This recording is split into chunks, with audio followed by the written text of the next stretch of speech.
So this is the Keith Lee effect. The Keith Lee effect. Let's check it out. Imagine you own a restaurant, and the difference between having a line of hungry customers out the door every day or your establishment looking like a ghost town is based on the experience of one man. That one man is not a professional food critic nor a culinary expert, but millions of people around the country treat his word like gospel. That is the Keith Lee effect. Keith Lee is either Batman or Joker when it comes to restaurant owners. But once you hear his story, you will understand why he has such a cult-like following. It's much deeper than a guy who has decent taste buds. Then at his darkest moment, he refused to give up and created a meteoric influence in an industry he had no business being in. Keith described himself as a very small child who felt the need to display his dominance to overcompensate for his short stature. His bad behavior led to him getting expelled from every school in the Detroit, Michigan area before attending a charter school as a last resort, where he barely managed to graduate the 8th grade. So by the time I got to high school, I was a weed head, smoking every day. I'm talking about bad, like every day. My freshman year, I had a 0.6 GPA. Things would get even worse for Keith and how do you even get a 0.6? Like, you just might as well didn't even show up. You didn't show up. How do you get like a 0.6? Remember they used to say stuff about the SAT? Like, you get so many points for writing your name. You probably get points for just showing up to school. 0.6? Jeez, I didn't know he was a UFC fighter either. I'm learning a lot about this dude. high school where he lived in the shadow of his brother. Keith's older brother Kevin had already garnered a remarkable reputation as a star athlete who graduated with a 3.9 GPA before receiving a scholarship to wrestle for Grand Valley State University, which is an NCAA Division II school. Keith decided to follow in his brother's footsteps for all the wrong reasons. When I got there, it was more out of spite. It was more out of arrogance. It was more out of just like, now I'm approved to you, I can do it, and I don't even want to do it. I'm gonna just do it because you told me I can't do something else. So I'm gonna just do it just to basically. He utilized all his pent-up aggression and transferred it out on the wrestling mat, where he showed a genuine talent for the sport and squashed his competition. But he was a stubborn, disobedient child who didn't focus on his grades, didn't stay disciplined, and quit the team. Then his father got arrested and imprisoned following a heated altercation with some people in his neighborhood. His father's inability to provide for his family meant Keith, his mother, and younger brother were forced to move into an abandoned home, where Keith started to question his religious faith and overall perspective on life. At his lowest moment, the only way he could go was up. He stopped smoking, stopped hanging out with bad influences, and got back into wrestling. Fast forward to his senior year, Keith averaged a 3.6 GPA and was preparing to wrestle at the Michigan High School State Championships, which hadn't been achieved by a student at Southfield High School since the 90s. He received a partial scholarship to wrestle for Indiana Tech, but made a critical error. He never actually enrolled in the school. He showed up at Indiana Tech, connected with the wrestling coach, attended random classes, and got fully immersed into the college life. He was expecting a dorm room since he thought he had a scholarship, but when he showed up to the admissions office, they were confused. They take me to the office and they like, you don't have no paperwork filled out, sir. Who are you? Yeah, they was like, only thing we have is the offer letter that we sent you. Right? So we only got your name. Yo, bro received the offer and was like, yeah, well, I guess I'm gonna go. You know what I mean? I'll just show up. You know what I mean? Don't respond back. Don't. How do you even? But man, if you don't know, you don't know. You know what I mean? It's funny in hindsight. But bro ain't have nobody to probably show him or tell him what to do. And at that time, like they said, he was stubborn. So he probably wouldn't have listened anyway. So that's crazy. That's a crazy story. And your information from the offer letter. They was like, that's all we know about you. We don't know nothing else. He treated it like a birthday party invitation. You sent me the invitation. I just showed up. Keith laughs about the situation now, but at the time, he was devastated. They told Keith if he didn't pay them $20,000 for the semester and $2,000 for the application fee, he wouldn't be allowed to go to school. Unable to get a loan, Keith had to move back with his family, who relocated to Las Vegas. He was now sharing bunk beds with his 14-year-old brother, who regularly reminded Keith that he was a loser. At this point, I'm in the deepest depression I've been in a long time. Dang. Because I'm like, oh, the reality is sitting in. Yeah, He's right. yeah. I'm not in school. I don't have a job. I got fired already. I didn't quit a job. My track history with work is already terrible. I didn't got kicked out of school. Yeah. I don't have no other offers. Right. Nothing in life is looking bright to me right now. Right. I don't have nothing going for me. Keith's older brother Kevin had recently secured a contract to fight in the UFC as Kevin, the Motown Phenom Lee, was toe-to-toe with legends like Tony Ferguson and Charles Oliveira. Kevin forced Keith to get into the gym with him, and on his first day, their coach Dewey Cooper realized the potential Keith had as an MMA fighter. Keith trained for a year straight and won his first 4 amateur fights. The only 2 losses he had were by split decision, meaning he was a very promising prospect. But luckily, he met his girlfriend, now wife, Ronnie, while working for ASICS. Keith credits Ronnie with being the anchor to keeping him grounded and focused on becoming the best version of himself. Every woman sitting next to a man watching this video right now looked at her man and was like, see? All it takes is a good... we know what y'all are thinking right now. Every woman watching this right now, if you're next to your man, you did it. You did it. You might have did it subtly and looked at him. He might not have saw it, or you thought about it. They like, yep, see what a woman can do? Come into your life and change everything. It's not always the case, though. But in some cases, it's true. Following a submission victory against Leonardo Carvalho at Global Legion FC 13, Keith proposed to his girlfriend Ronnie and intentionally got her pregnant 2 days later. On the same day of the proposal, Keith's manager informed him that his victory against Carvalho earned him a 6-figure contract with Bellator. He won his very first Bellator bout against Sean Bunch. It took many years, but once he finally had a support system around him, wife, coaches, brother, he was able to crawl out of the repetitive cycle of depression and low ambition. Now with some free time and spare income, Keith signed up for TikTok. Keith's journey on TikTok started just like anyone else, participating in trends for no reason other than it seemed fun. From there, his uploads were just random things that pertained to his everyday life. He was getting maybe 50 views per video, but it seemed more like an outlet for him to have fun rather than start a business. But then the pandemic hit, the world shut down, and Keith needed to make something happen. I downloaded TikTok after I kept saying I wouldn't. Now I'm sick and tired of every video I post only getting 50 views. I'ma sit here with my dog until me and him get famous. In an attempt to garner more views, Keith began posting psychology facts videos. He gained a little bit of traction, but it didn't last long. He started to become desperate for virality. You want to get famous? Follow these simple instructions. Download another app, because this ain't the one. This ain't it, Chief. It ain't never gonna happen. Never. He would cash out people if they solved a riddle. He posted math problems for people to solve. Even though he looked defeated, he refused to give up. At this point, Keith was obsessed with the platform, posting daily, if not multiple times per day. He started featuring his wife Ronnie on his page after he went semi-viral talking about building a nursery for their expected baby. He then proceeded to document milestones throughout their pregnancy, many of which received thousands of views and ignited a dramatic shift in Keith's content. In September of 2020, Keith won his second fight against Vinicius Zani. Whatever they have in store for me, I'm always here to fight. I'll fight as soon as my daughter's born. My daughter's born in 4 days, so as soon as she gets here, I'm ready to go again.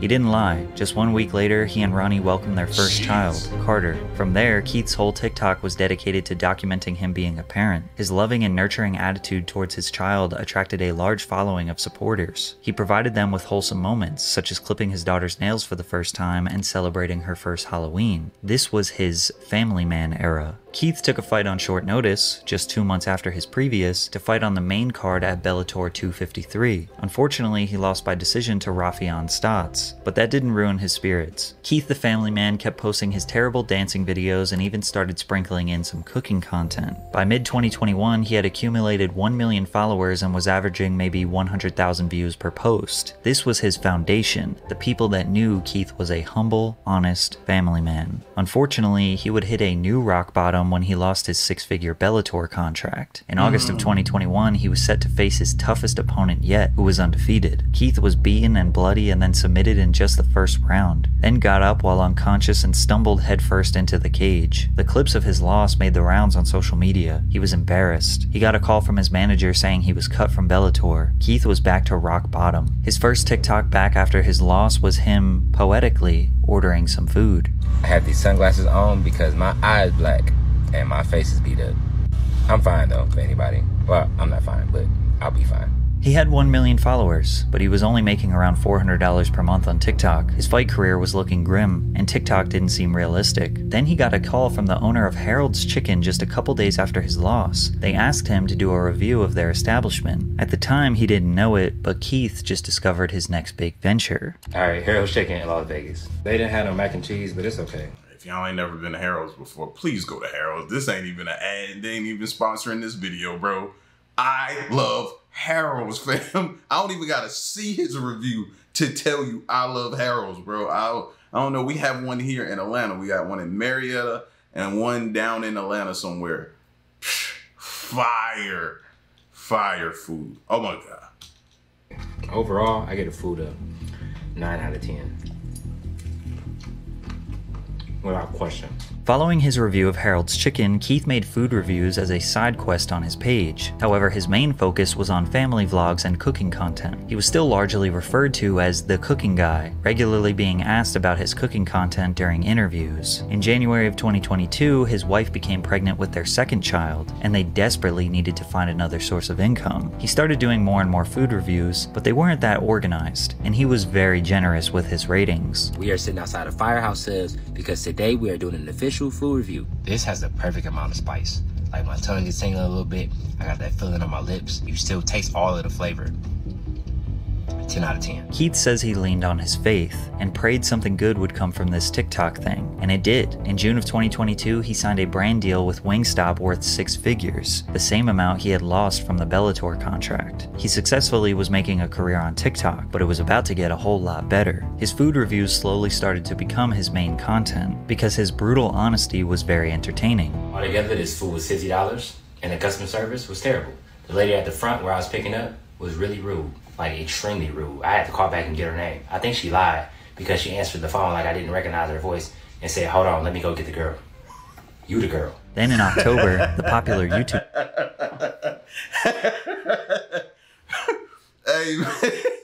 Hey, why do people try to do that? Try to play us like, don't try to play me like that, man. I know that's you. You know that's you. Stop trying to play us like that, man. We be knowing.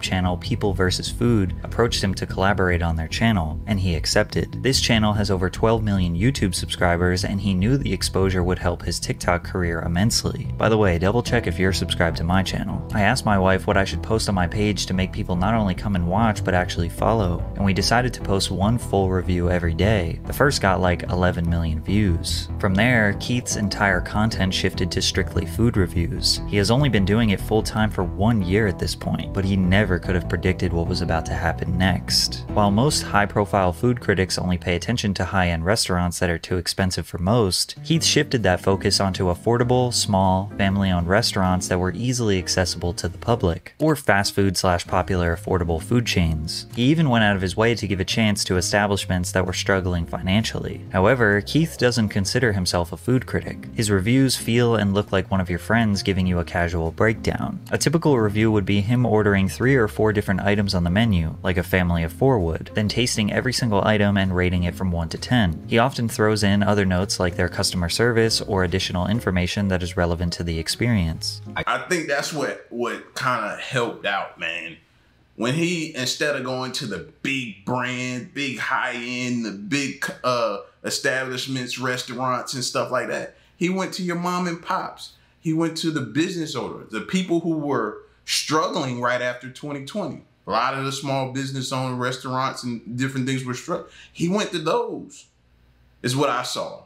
The ones I saw. Now, he probably still did the regular restaurant chains and everything like that, but I think him going to those allowed, it just helped explode and propel him forward, man.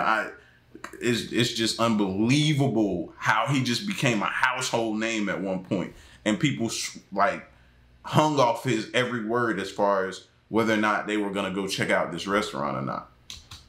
I got it. Let's try it and rate it 1 through 10. I spent $23.84 on 3 bao buns and a drink. But bro, that's what they look like. Customer service, delightful. It was a very short interaction, but the guy who worked at the front was really nice. And the actual building itself, very aesthetically pleasing. It made me want to eat. Wait a minute, bro. Personally, it was lacking spice, so the add of the salsa took the tacos itself from a 9 to a 9.7. That's one of them one. Even when he gives a negative review to the food, he will provide more context so it doesn't come off as unfair. He often goes out of his way to leave massive tips, sometimes hundreds of dollars, to workers that give him good service. Since he had already built a strong foundation during his family man era, there wasn't necessarily one viral review that changed his life. His growth has been steady, and along the journey his audience latched onto his down-to-earth attitude, unwavering love for his wife and kids, and dedication to God. But even if you don't know about his past, after watching a few videos you can just feel he is a kind and genuine man. They didn't care about Keith not being technically qualified nor having a depth of culinary knowledge. He thinks what sets him apart is his values. I stand on my integrity, I stand on my values, and I don't allow those to be wavered or to be shook no matter the amount of money, the opportunity, or the people I'm surrounded by. With nearly 10— That's true. One of his videos I saw, his reviews that I saw, he doesn't like to go in there and, like, if he shows up, he still wants to be treated like a regular customer. He wants to pay. He don't want you to just give him food. He wants to pay. You know what I mean? Sometimes he'll send a family member in there to get the food just so people won't recognize him and stuff like that. That's what I saw. And that's what made me be like, yo, bro real straight. He cool. I like that. You know what I mean? He's super cool. I can, like, you could tell that's somebody you could probably hang out with, hang around. So that likability right there is probably what made people gravitate towards him even more. 10 million loyal followers, a full-time dedication to quality reviews of local or less popular restaurants, a phenomenon dubbed the Keith Lee effect would take over Las Vegas, then all over the USA. One of the first beneficiaries of the Keith Lee effect was a local food truck called 303 in the Cut. In November 2022, Keith's review blew up and garnered over 35 million TikTok views since its initial upload. Keith confirmed their cheesecake sandwich was a 10 out of 10, and the next night, 303 had people waiting in line for over an hour, wrapped around the corner for their food. The owner said they doubled their income in one day, and it stayed that way for over a year. One Las Vegas pizzeria he reviewed, Frankincense, made headlines for attracting lines around the block because Keith gave their wings a 10, pizza a 9.8, and garlic knots a 9.2. However, it wasn't just the food. It was Keith's interaction with the owner, Frank, that made people want to support him even more. If I don't like the food, I gotta tell you, I'm not trying to be malicious. And he was like, I'm gonna be real with you too. I need help. Yeah, that hit me here. He said the food is delicious. He has great reviews on Yelp. The only bad reviews is that he don't close the time it says that he closed on Google. The time it says he closed on Google is 1 a.m. He was like, I literally can't afford to open that late because we don't get that much business. Frank, if you're watching this, I'm going to be completely honest. You are an amazing man from what I saw. I appreciated your time and I appreciated your conversation. Let's try this food. According to Frank, Frankincense had to hire 23 new team members in the 6 weeks following Keith's review and had guests from all over the world patiently waiting for over 3 hours for his pizza. Frank said he was thankful that Keith helped his business and the overall community at large in Las Vegas. Yasser Zermino, owner of Aroma Latin American Cochina, asked Keith to come review their restaurant through email. Keith gave all 5 different items over a 9, including the Oaxaca sandwich, which he said was the best he had ever had in his life. The owner said, we went from not being able to pay the bills to now having to hire people to come and help us. Other Vegas-based businesses that Keith reviewed have seen instant growth, like Caribbean restaurant The Pink Potato, or Southern Taste Seafood, a food truck that went from making $200 or under a day to seeing a 900% increase in revenue in the days following Keith's review. But his impact wasn't just on small businesses. Even Chipotle, the fast casual chain that generated $8.6 billion in revenue in 2022, saw the benefits of the Keith Lee effect. In early 2023, a reviewer named Alexis Frost posted a review of a menu hack, an order of a steak quesadilla with extra cheese and fajita veggies that fans say tastes like a Philly cheesesteak.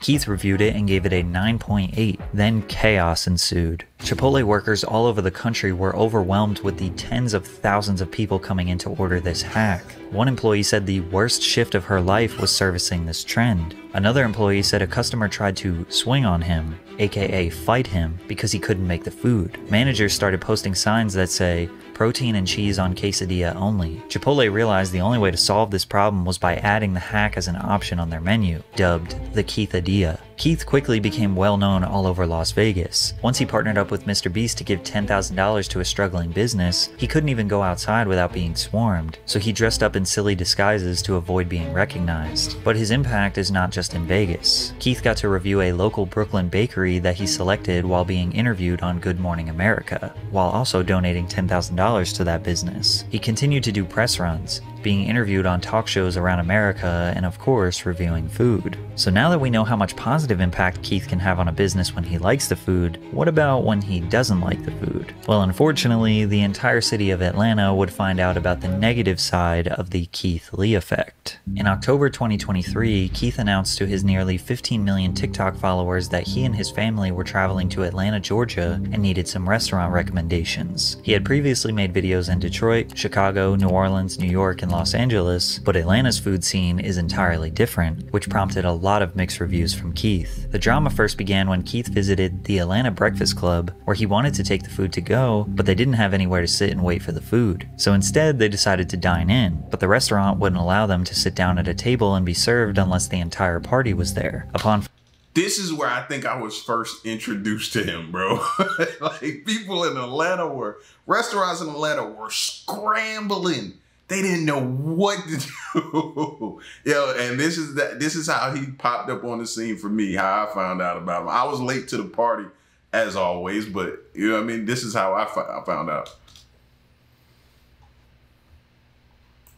Food to go, but they didn't have anywhere to sit and wait for the food. So instead, they decided to dine in, but the restaurant wouldn't allow them to sit down at a table and be served unless the entire party was there. Upon finding out that they were charged $1 for butter at a breakfast place, it was just an annoying cherry on top. Little did Keith know, it was about to get worse. Keith posted his review of The Real Milk and Honey, however, he didn't actually get any food. Firstly, he tried to call ahead and order. They don't accept call-ins. You can only order on the DoorDash app. But DoorDash said that they were closed. So they drove to the establishment in the middle of the day and the employees said they were closed for deep cleaning, while there were customers walking in and picking up orders. Then Keith walked into the restaurant and they recognized him and immediately attempted to serve him since he is famous, to which he declined. Yep. Keith has always been very expressive that he doesn't want nor deserve special treatment from restaurants. These days he sends in his friends and family to do orders so he doesn't receive bias from the establishment. He wants his experience to match any ordinary person. I've personally never seen a restaurant have a rules list, but the Real Milk and Honey have a ton. We guarantee great food. Everything else is left to chance. We do not provide individual checks. 18% gratuity added to parties of 5 or more or checks larger than $105. No reservations, unless you're Barack Obama.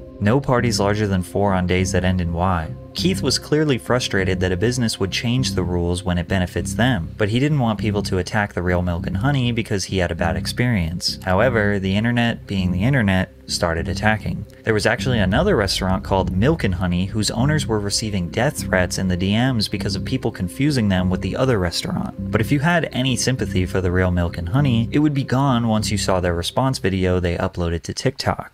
Did you see this Keith Lee video about the Real Milk and Honey? And who is this Keith Lee? Daddy, you don't know Keith Lee? Yeah. No.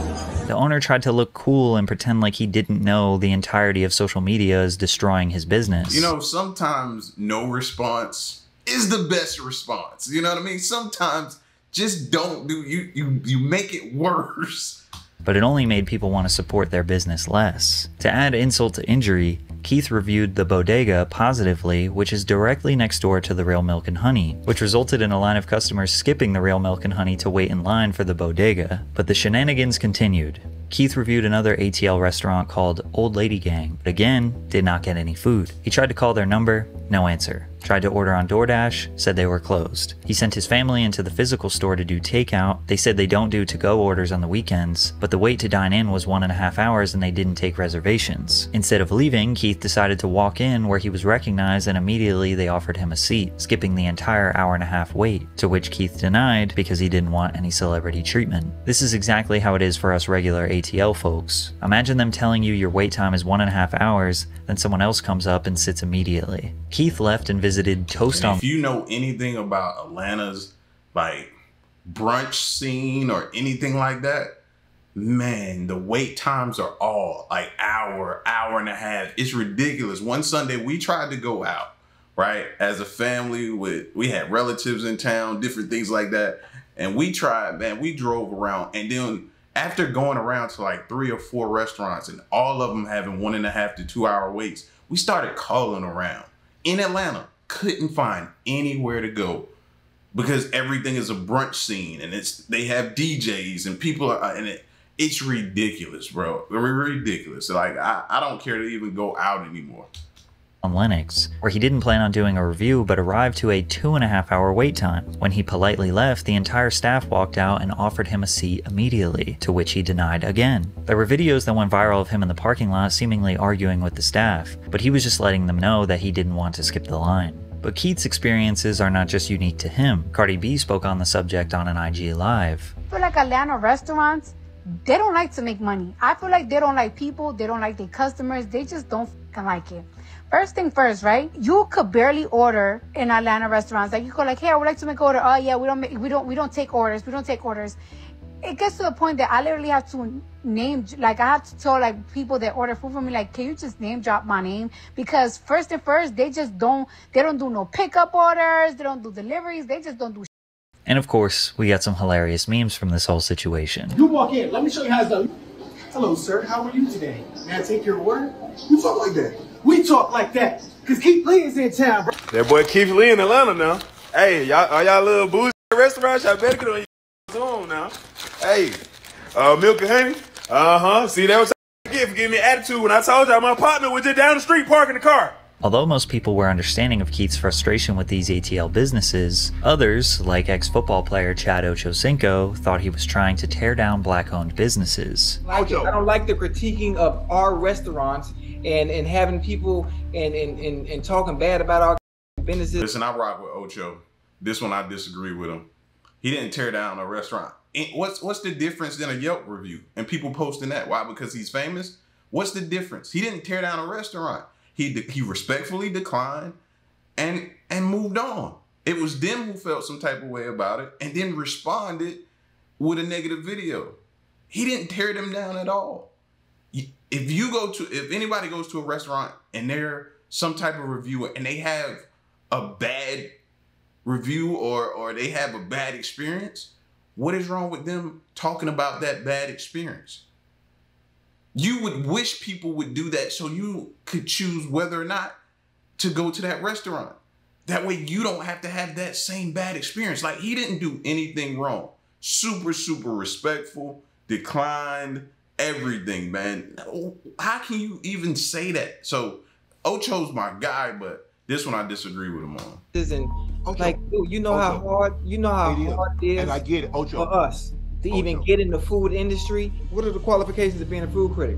Go to a restaurant and do you like the food? Did you like the customer service? What was it like? Yes. What was the wait time like? That's all you got to do. At the end of the day, Keith just gives his honest opinion and experience, but he implores everyone to try for themselves. If he is too positive, his opinion will hold no weight. If he is too negative, he will be seen as destructive. There will always be haters. However, broadcasting his opinion to 14 million followers will, without a doubt, prevent a lot of people from trying a restaurant. If someone I trust says don't go somewhere to eat, I'll probably listen to them. Or if I have one bad experience, I probably won't go there again. This is why some people argue that you can't have a bad day in the customer service industry. If you can't afford a bad review, then you shouldn't give bad service, especially if you are inviting a food critic to your establishment, which a lot of these restaurants do. Through all the drama, Keith found a lot of gems in Atlanta. The seafood menu, juicy jerk, the dining experience, which he personally tipped the owner $2,000, and Jamaican jerk biz, where the owner broke into tears when he walked in. He asked the owner what her sales were for the day, which was $2,600, and he paid her $3,000 for his meal. However, Keith just announced that he's on his way to Houston to do a food tour, and restaurant owners are trembling. In just 10 months of fame, Keith has helped hundreds of businesses, raise tens of thousands of dollars for charity, and continues to spread love and positivity during a time where we need it the most. Maybe from here he will start a food review show, or a cooking show, or maybe an app for restaurants all around the country that he recommends. As long as he remains the positive and wholesome man social media knows and loves, they will support whatever endeavor he chooses. Finally, the internet made the right person famous.